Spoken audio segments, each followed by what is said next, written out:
Menteri Kewangan Tengku Datuk Sri Zafrul Abdul Aziz semalam telah menyatakan bahawa beliau tidak mahu projek RT Pakatan Harapan sebanyak 6.61 bilion ringgit ini dipolitikan.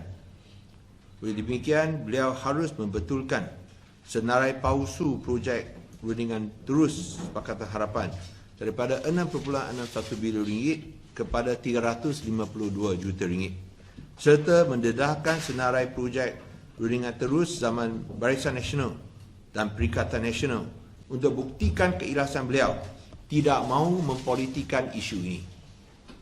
Pendedahan senarai projek RT atau rundingan terus daripada PH sahaja dan bukannya Barisan Nasional dan Perikatan Nasional dilihat sebagai satu serangan politik yang kotor ke atas Pakatan Harapan. Malah apa yang didedahkan ialah penipuan semata-mata kerana daripada jumlah 6.61 bilion ringgit yang diumumkan, 95% atau 6.258 bilion ringgit merupakan projek yang diwarisi atau sambungan dari zaman Barisan Nasional yang terpaksa diteruskan oleh Pakatan Harapan. Dalam kata lain, projek runding terus di bawah inisiatif Pakatan Harapan bukanlah 6.61 bilion ringgit seperti yang diwawakan, tetapi sebenarnya hanya 5.3% daripada jumlah itu, iaitu 352 juta ringgit. Ini ialah untuk sepanjang 22 bulan. Antara projek runding terus yang dimasukkan dalam akaun Pakatan Harapan yang masuk kira Pakatan Harapan ialah kos penyiaran Piala Dunia FIFA 2018 yang disiarkan secara langsung di RTM secara percuma, yang di mana kosnya adalah 29.9 juta ringgit. Saya rasa semua masih ingat masa Piala Dunia kita dapat tonton siaran secara langsung percuma di RTM. Ingat? Okey. Kosnya 29.9 juta ringgit. Nah, ini tidak harus masuk dalam senarai projek runding terus Pakatan Harapan yang didedahkan oleh Tengku Zafrul. Mengapa? Kerana kos 29.9 juta ringgit ini ditaja oleh syarikat swasta iaitu AirAsia dan Maxis. Semalam Menteri Sains, Teknologi dan Inovasi Hairi Jamaluddin juga menyoalkan pihak kami tentang bayaran 29.9 juta ringgit ini kepada Sports Media and Distributor, pemegang hak penyiaran Piala Dunia 2018. Ini pemegang hak penyiaran ini dilantik bukan oleh kerajaan Malaysia tetapi oleh FIFA di Zurich. Mereka mendapat hak monopoli. So kita tak boleh ada tender terbuka, kita kena runding terus dengan mereka kalau nak siaran secara langsung. Hairi patut mendesak Menteri Kewangan. Hairi Jamaluddin patut mendesak Menteri Kewangan untuk menggugurkan kos penyiaran ini daripada senarai projek RT. Kerana seperti yang saya sebut, ia ditaja oleh syarikat swasta. Sekiranya kedua-dua menteri ini masih tidak faham, saya terangkan sekali lagi. AirAsia dan Maxis bayar RTM. RTM bayar Sports and Media Distributor. Menteri Komunikasi dan Multimedia ketika itu, yang berhormat Gobind Singh Dio, telah mengumumkan juga bahawa tidak ada satu sen pun dibayar oleh pihak kerajaan kerana tajaan oleh pihak swasta. Sebaliknya, kerajaan ada untung 3.3 juta ringgit hasil iklan dan tajaan untuk siaran tersebut dan dimasukkan dalam kumpulan wang disatukan. So, kos tak ada untung lagi. Ini saya rasa sesuatu yang agak jarang berlaku. Biasanya kerajaan rugi punya. Ini kerajaan untung punya. Tapi kerajaan untung pun salah lim kuan ing. Nah, jumlah ini sesuatu yang harus digugurkan daripada senarai projek RT, Runding Terus Pakatan Harapan. Dan lagi satu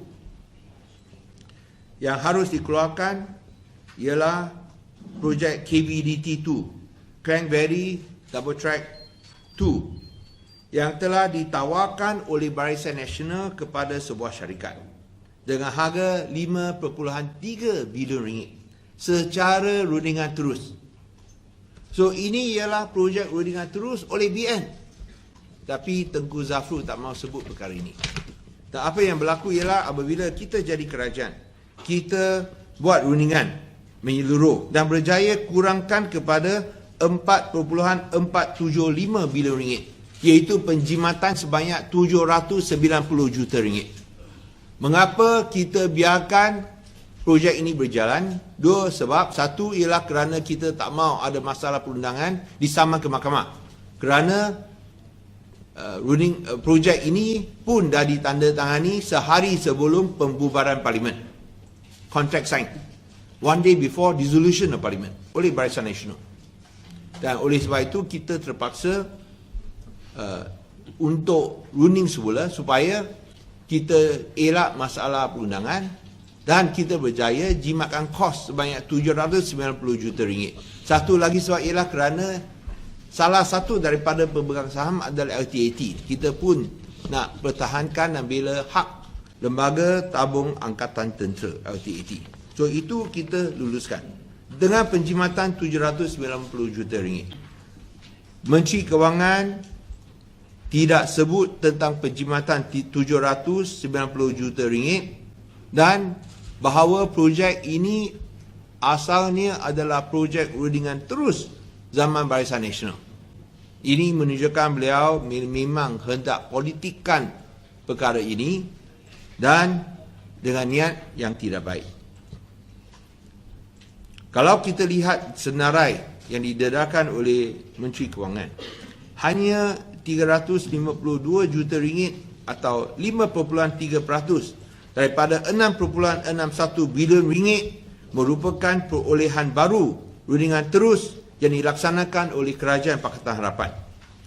Semalam, mantan-mantan Menteri Pakatan Harapan yang setia kepada mandat rakyat pada pilihan raya umum 2018 dan tidak mengkhianati rakyat telah pun jelaskan secara panjang lebar projek rundingan terus dalam kementerian masing-masing.